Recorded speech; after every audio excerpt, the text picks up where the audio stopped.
Hello. I brought my little notebook with all my notes for my favorites. Top 5 favorite concealers released in 2023. Let's go. It is so incredibly windy right now outside. It is to the point where, should I get worried? Should I not? Are we having a tornado? We live in Tennessee. We have tornadoes all the time. No tornado watch, just a very windy. Okay, all good things. So today, like I mentioned, we are going to do my top 5 concealers that have been released and I've tried in 2023. Now, I do have a couple other ones that I want to mention and kind of talk about them and why they didn't make it into my top 5, because I've been meaning to do this concealer ranking and just giving my overall thoughts on all the concealers that I've tried in 2023, and I feel like this is a good time to combine that a little bit. I will have inserts of me applying all these concealers in natural light. I have absolutely nothing on my face except a moisturizer and like a lip balm or a gloss, and that's about it. Also, I did not set these concealers in the application, and it is in natural light, like I mentioned, with 4K camera, so you will be able to see everything, every single pore and dot, things that I don't even see with my naked eyes. So hopefully that will be helpful, and let's get started. I've had a hard time deciding which ones are my top 5 because throughout the year I've changed my mind quite a bit, but I've also wanted to kind of share with you the ones that I've been using over and over again, not the ones that now I like, maybe I didn't like, or they're like iffy. Sometimes I love them, sometimes I don't. So take this with a grain of salt. I've loved a lot of the concealers this year. This has been the year of concealers. And I have one here that wasn't released this year, but it's my all-time favorite concealer, and I will share that with you as well. But that's not including in my top 5. I can make this video so overly complicated. Starting off with 2 concealers that didn't make it in my top 5, but I really enjoy, and I just want to talk about them real quick. First is the Gucci concealer. This is called the Multi-Use Longwear Concealer. I have mine in 2 different shades, and when I was testing all these concealers throughout the past month and just wearing them back to back, I found that this one was the one that maybe creased a little bit more than other ones that I've really enjoyed. However, I think this is a great concealer. It has more of a medium coverage. It has a slight radiance to it when you apply it. Very thin in texture, but it does dry down. And that's where I saw a bit of an issue, is when it does dry down, if I have a lot of dryness around my eyes, it will cling to that. And so this is why this didn't make it in my top 5, but I really do love this concealer. It is nothing like their foundation.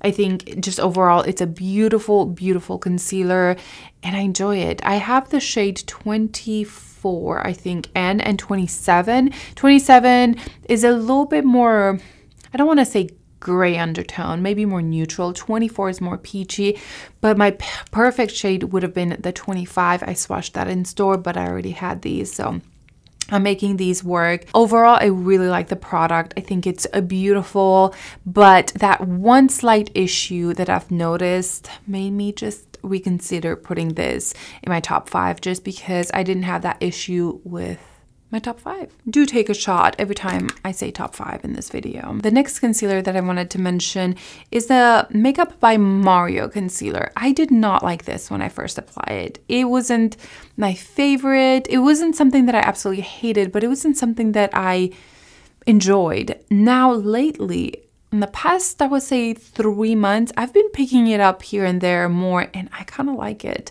But I have to moisturize really well under. I was expecting this to be a little bit more luminous, but it's quite matte on my skin, and it can dry down quite quickly.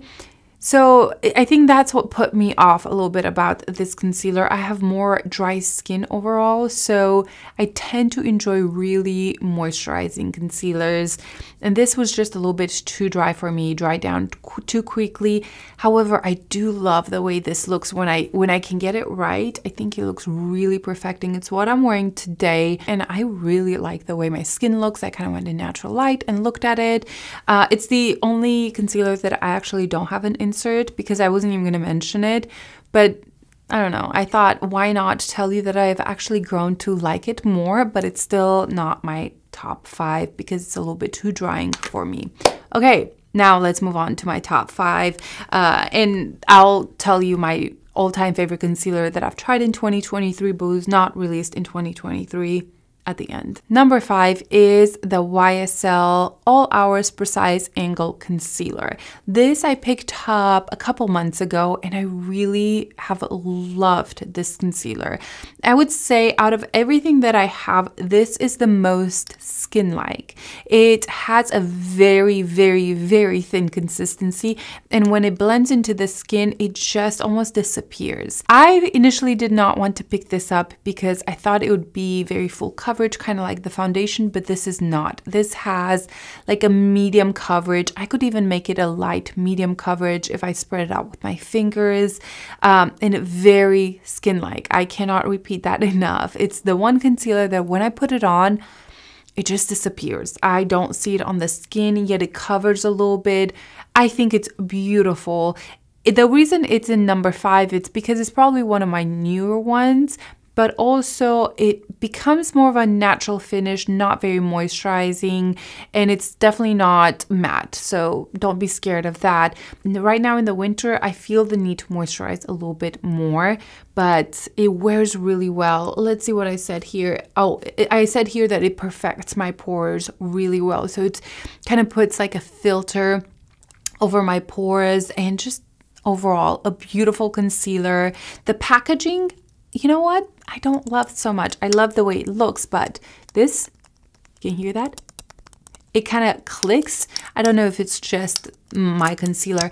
And then it has like a paddle with a diamond shape, but this is very flimsy, and I don't like that. Also, you don't get a ton of product, so I have to go in multiple times.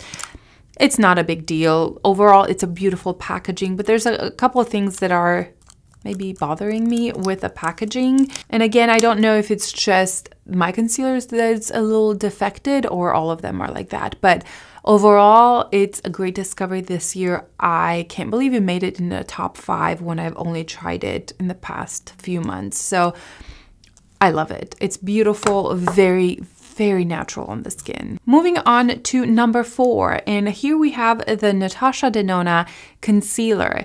Wow, I can't believe this is here because when I first tested it out, it was okay. I just felt like it was a little heavy. It was getting into my fine lines a little bit more, but the more I played with it, the more I relied on this concealer. This also has a pretty thin consistency, thicker than the YSL for sure. It's a weird feeling because even though it's thin, it feels a little creamy. So it's not as thin when it goes on as the YSL. So this has a little bit more substance to it, yet still being very thin.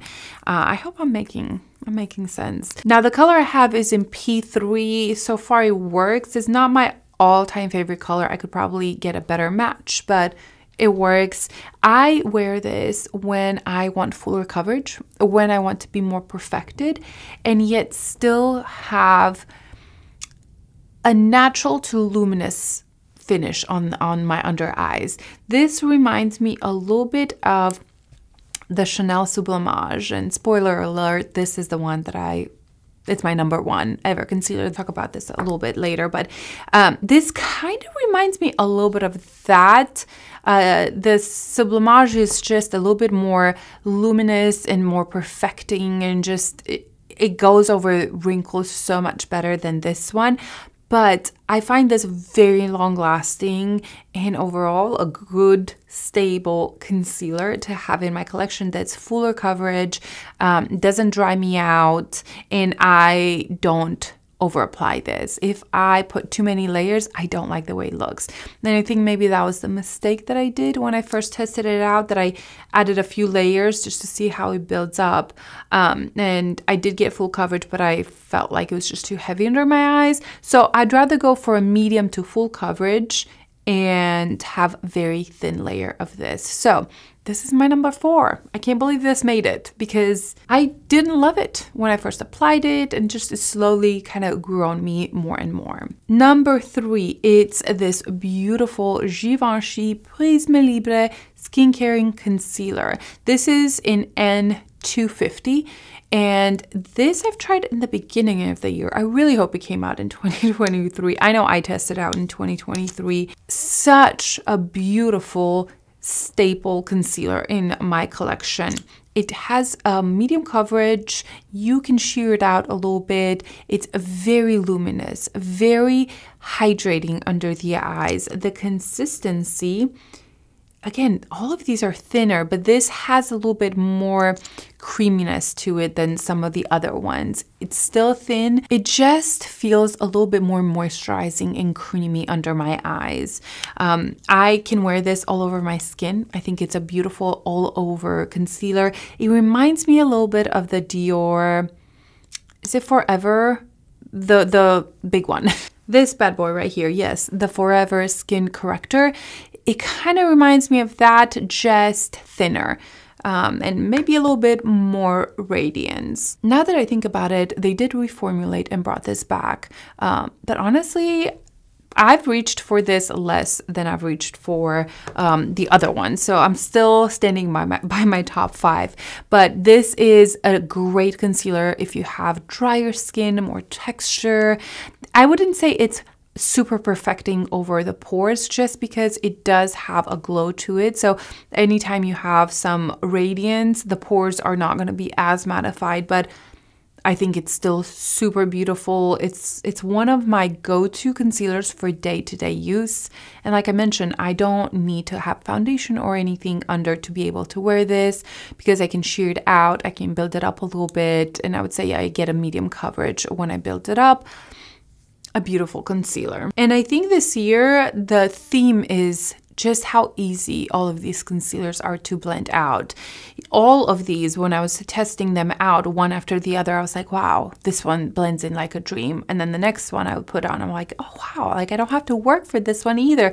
So I just think this year they've really improved concealers and made them just so much better. They put the bar higher than it's ever been. Now the second place has to go to Makeup Forever HD Concealer. This is the reformulated one.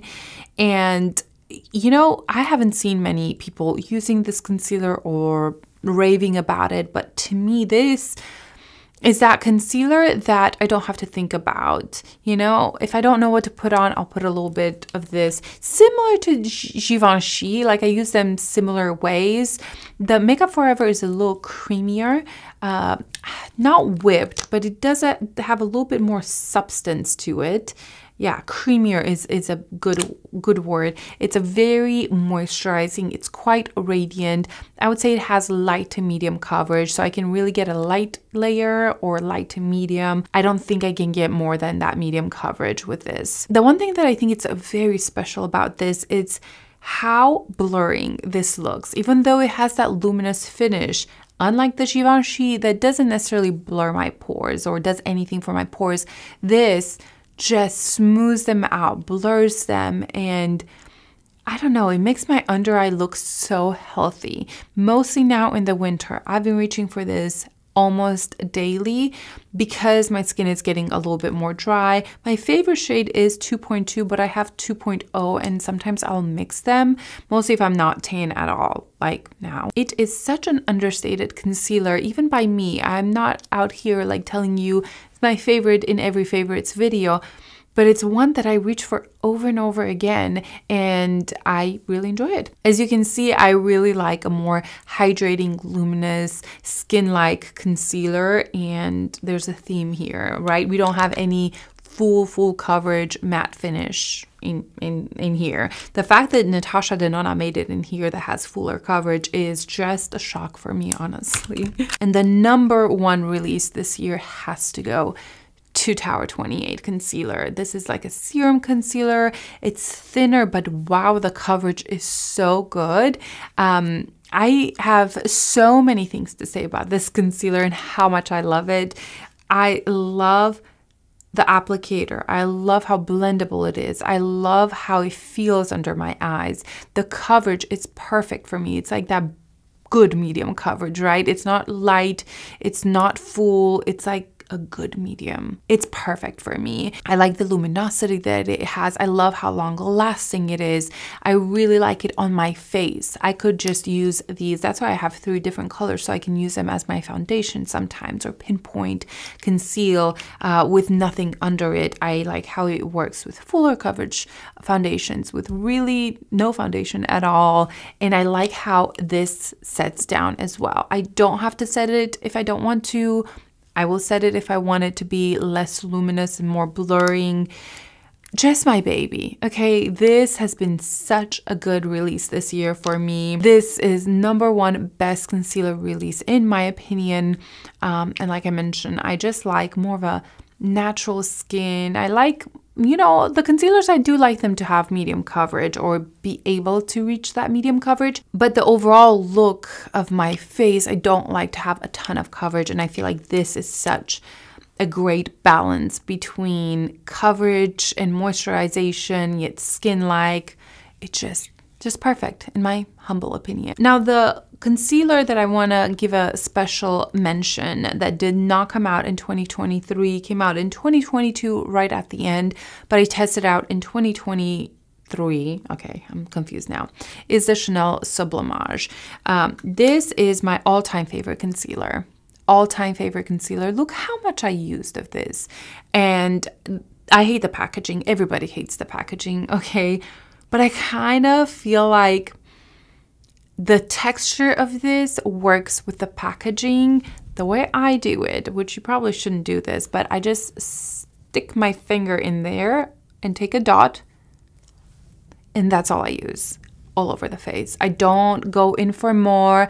I don't, you know, put this here and get more dots and put on the other side. This is all I use. The texture is a little bit creamier, maybe a little bit thicker than some of my other ones that are extremely thick, but I kind of like that.